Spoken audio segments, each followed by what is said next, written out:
नमस्कार, मैं वसीम अख्तर और हम मौजूद हैं इस वक्त द लीडर हिंदी के स्टूडियो में। हमारे साथ एक खास मेहमान बरेली स्मार्ट सिटी के मेयर डॉक्टर उमेश गौतम साथ हैं। हम उनसे जो राजनीतिक परिदृश्य बनने जा रहा है, 10 मार्च को किस तरह का फैसला आएगा, उस पर सभी की नज़रें लगी हुई हैं।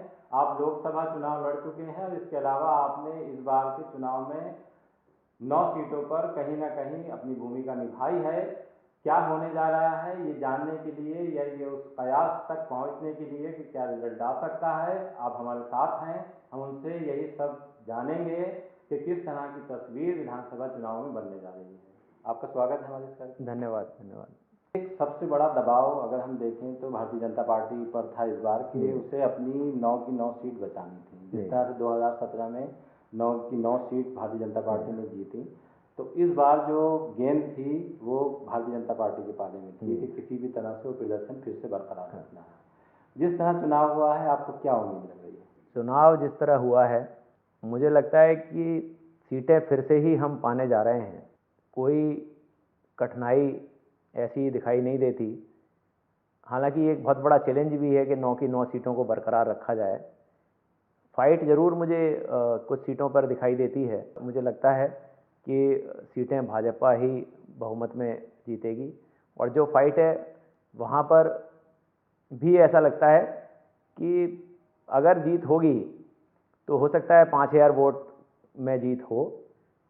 बाकी सारी सीटें तो फिर से भाजपा जीतने जा रही है। करीबी मुकाबला देख रहे हैं जी, कुछ सीटों पर करीबी मुकाबला लगता है। जैसे इसकी वजह क्या है? जैसे आप ये मान कर चल रहे हैं कि ज़्यादातर सीटें भाजपा जीतेगी, क्या वजह हो सकती है कि लोगों ने भाजपा के साथ जाना पसंद किया, वो समाजवादी पार्टी या दूसरे दलों के साथ नहीं? सबसे बड़ी बात तो सुशासन की है कि लोगों को जो भय था, चाहे अगर वो हिंदू मुस्लिम झगड़े की बात की जाए, गुंडागर्दी की बात की जाए, अपराध की बात की जाए, तो उस पर जो लगाम लगी है उससे भी एक बहुत बड़ा लोगों के अंदर ये पैदा हुआ है कि भारतीय जनता पार्टी की सरकार में वो ज़्यादा सुरक्षित हैं।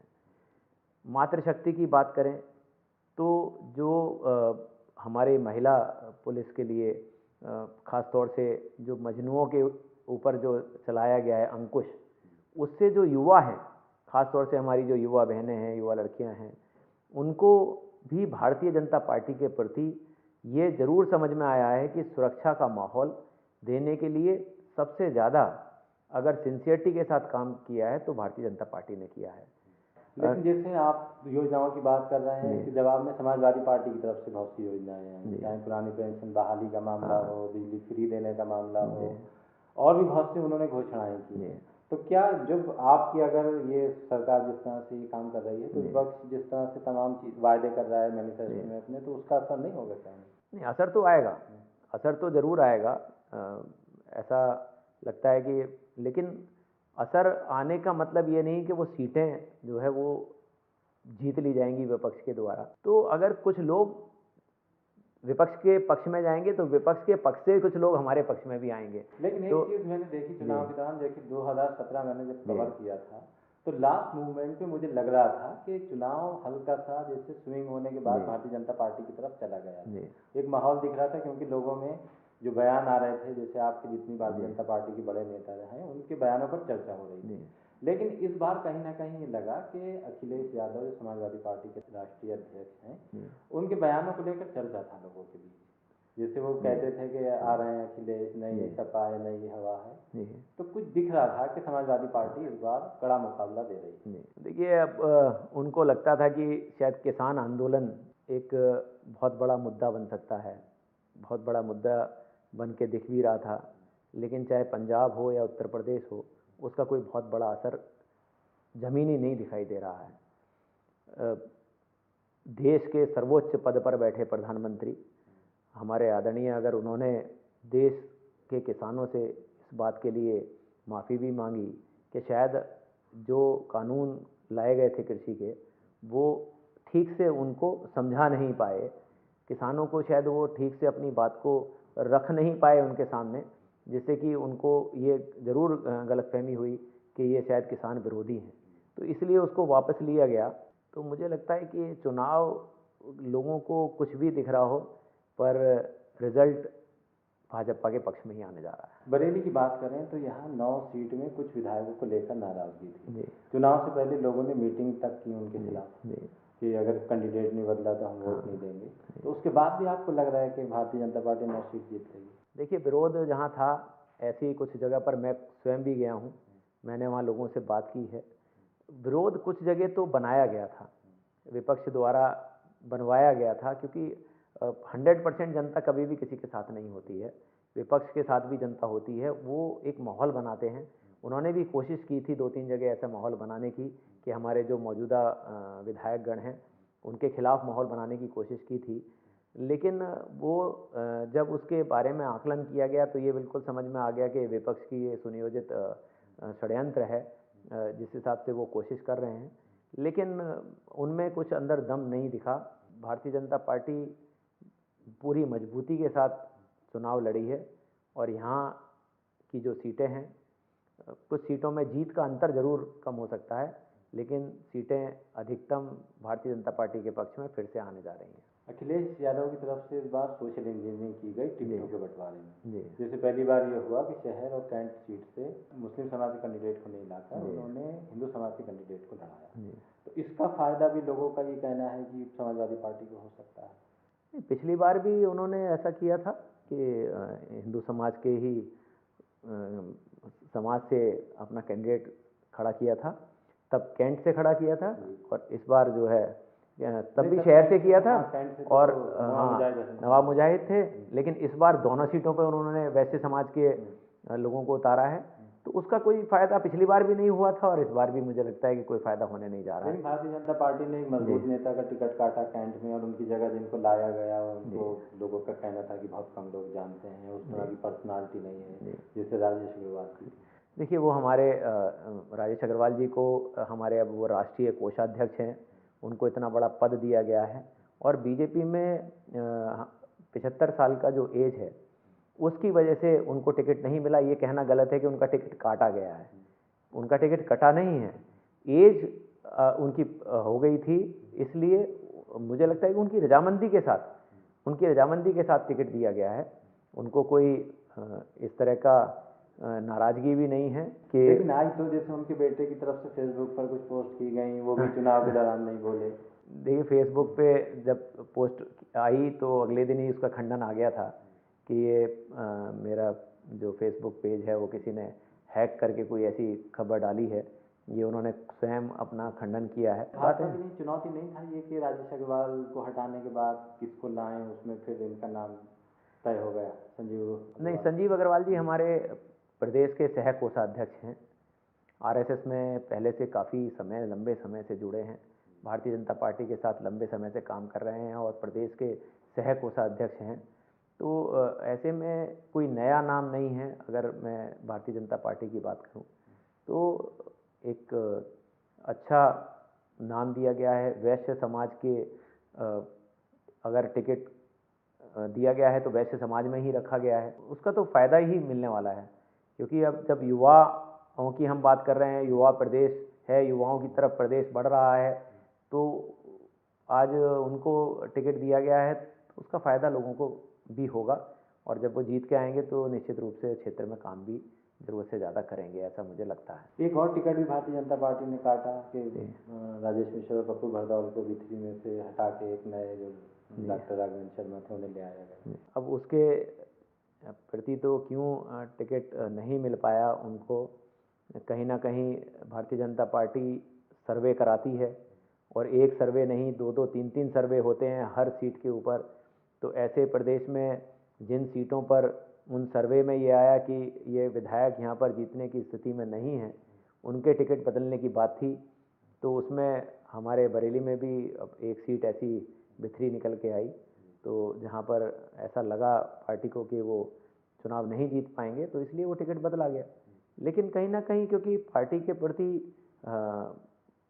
वफादार रहे हैं और उनको कहीं ना कहीं हो सकता है एडजस्ट किया जाएगा। लेकिन विधानसभा में एक नाराजगी का मैसेज तो गया, क्योंकि जब वो आंवला में वोट मांगने के लिए गए जी, तो वहाँ लोगों ने कहा कि तुम अपने ब्राह्मण को हराने के लिए आ गए। एक वीडियो बहुत वायरल जी, वो वीडियो वायरल हुआ था, लेकिन आंवला में उसके बाद मैं भी गया था, मैंने काफ़ी ब्राह्मणों की मीटिंग की है वहाँ पर, और ब्राह्मणों में मुझे कोई ऐसी नाराज़गी नहीं दिखाई दी।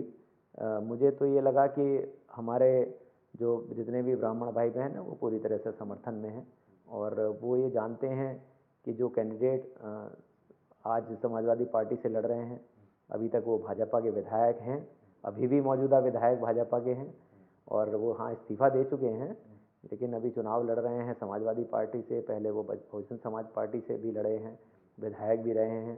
तो लगातार पार्टियां उन्होंने बदली हैं और जब यहाँ से आंवला से जब वो यहाँ से चुनाव नहीं लड़ पाए और बिलसी से चुनाव जीते तो आंवला उसके बाद से कभी आए नहीं। जब वहाँ से चले गए तो लोगों को ये बात भी पता है, आंवला वाले इस बात को भी कहते हैं कि ठीक है आप पड़ोस के ज़िले से विधायक थे तो कम से कम हमारी कुछ सुनने तो आ सकते थे, तो वो उसको सुनने नहीं आए, तो ये भी एक नाराज़गी लोगों में है। भारतीय जनता पार्टी चाहे भले कोई ऐसा प्रदर्शन करे, लेकिन अब से पहले के चुनाव में ये होता आया है कि कैंट और शहर उसकी सीट कंफर्म मानी जाती थी कि यहाँ तो हम जीत ही रहे हैं, यानी 2 सीट से तो आपकी शुरुआत हो ही जाएगी। लेकिन पहली बार ये चर्चा है लोगों के बीच कि यहाँ कुछ फेरबदल हो सकता है।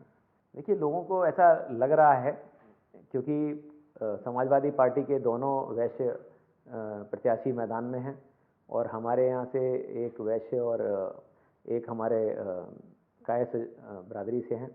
लेकिन शहर से अगर मैं बात करूँ तो 2 बार से लगातार विधायक हैं और डॉक्टर अरुण कुमार अपने आप में एक बहुत सहज व्यक्तित्व के लिए जाने जाते हैं। कैंट की बात की जाए तो मैंने बताया जिस तरह से वैश्य समाज के लिए वो सीट है, तो उसमें हमारे संजीव जी पूरी तरह से फिट बैठते हैं। दोनों सीटों पर मुझे तो नहीं लगता कि किसी तरह की परेशानी है। हाँ, चुनावी समीकरण और लोग तो तरह तरह के कयास लगाते हैं, लेकिन वो कयास सिर्फ 10 तारीख की सुबह तक हैं। जैसे जैसे 7 बजे के बाद वोटों की गिनती शुरू होगी वो कयास धीमे धीमे ख़त्म हो जाएंगे और 11 बजे तक जो है सारी स्थिति साफ हो जाएगी। 9 सीटों में अगर हम आपसे जानें, जैसे आपने शुरू में कहा कि कुछ सीटों पर मार्जिन कम होगा, वो कौन सी सीट होगी? अगर मार्जिन कम की बात करते हैं तो हमारी एक नवाबगंज सीट है, मुझे लगता है कि वहाँ मार्जिन कम हो सकता है। एक भोजीपुरा की सीट है, तो ऐसी सीटें ये मुझे नज़र आती हैं, लेकिन जीत में कोई दिक्कत वहाँ नहीं होगी। सीट जीतेंगे ज़रूर, मार्जिन कम हो जाएंगे वो अलग बात है। एक चुनाव में इस बार की ये भी देखा गया कि चाहे बहुजन समाज पार्टी हो, कांग्रेस हो या इस तरह के और दल हो, AIM ने भी यहाँ पे कैंडिडेट उतारे, लेकिन इस बार जिस तरह से चुनाव हुआ है उसमें वो ये लगा कि या तो समाजवादी पार्टी की बात कर रहे थे लोग, भारतीय जनता पार्टी की बात कर रहे थे।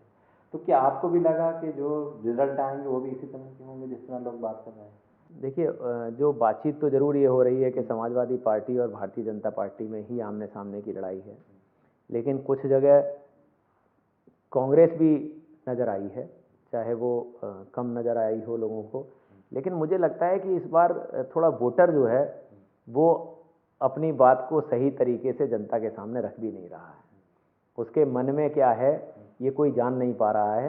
ये तो 10 तारीख को जब रिजल्ट खुलेंगे तभी पता लगेगा कि स्थिति कैसी है। और स्थिति अगर आकलन की जाए तो भारतीय जनता पार्टी के पक्ष में फिर भी ज़्यादा नज़र आती है। तो भारतीय जनता पार्टी पुनः उत्तर प्रदेश में सारे रिकॉर्ड तोड़ते हुए सरकार बनाने जा रही है। जैसे लोगों ने ये एहसास नहीं होने दिया है कि उन्होंने कहाँ वोट दिया है, तब ये लगाया जा सकता है अंदाज़ा कि 9 की 100 सीट भाजपा को जाती है। अब ये अंदाज़ा तो देखिए, क्योंकि विपक्ष अपने तरीके से अंदाज़ा लगाएगा, हम अपने तरीके से अंदाज़ा लगाएंगे, क्योंकि हमने जहाँ भी जो नाराज़गी की स्थिति देखी थी वहाँ जाके फिर लोगों से हमने बातचीत की तो हमें ये लगा ही नहीं, हमें लगा कि नहीं ये विपक्ष के कुछ लोगों ने इकट्ठे होकर इस तरह की बात की है कि वो नाराज़गी विधायक के खिलाफ दिखाई है, वरना ऐसा कहीं कोई ऐसा बड़ा मुद्दा नज़र नहीं आया कि लोगों में कोई नाराज़गी हो। भाजपा के सुशासन से लोग खुश हैं, ख़ासतौर से बरेली में जो बच्चों का जो आने वाली हमारी नस्लें हैं, पीढ़ियां हैं, उनको जो स्मैक के तस्कर, जो नशीले पदार्थों के तस्कर काम कर रहे थे, उनके खिलाफ जिस तरह से बुलडोजर चला है, उससे भी लोगों में भारतीय जनता के पार्टी के प्रति ये ज़रूर आश्वस्त हुए हैं कि हमारी आने वाली पीढ़ियों को भी अगर सुरक्षित रखने का काम कर रहे हैं, क्योंकि वो किसी भी जाति की हो सकती हैं, वो किसी हिंदू, मुस्लिम, सिख, ईसाई, कुछ लिखा नहीं है कि कौन नहीं उसका इस्तेमाल करेगा, लेकिन उस पर जो प्रहार हुआ है वो भी भारतीय जनता पार्टी के पक्ष में गया है। इस तरह के जो कारोबार करेंगे उनके खिलाफ इतनी सख्त कार्रवाई होगी, लोगों ने सोचा भी नहीं था कि करोड़ों रुपए के महल ढह जाएंगे। तो उससे मुझे लगता है कि वो जो चेतना है वो लोगों को अभी दिख नहीं रही है, वो वोटों में तब्दील होती हुई दिखाई देगी। आपने भी डॉक्टर उमेश गौतम जी को सुना। बहुत से लोगों ने उनकी बातचीत से अंदाज़ा लगा लिया होगा कि 10 मार्च को किस तरह के रिजल्ट आने जा रहे हैं। ये किसी को पता नहीं है, सब अपने अपने कयास लगा रहे हैं और बहुत सी बातें आपने इशारों में साफ कर दी हैं। अब 10 तक का इंतज़ार करना होगा कि 10 को किसके हक़ में फैसला आने जा रहा है।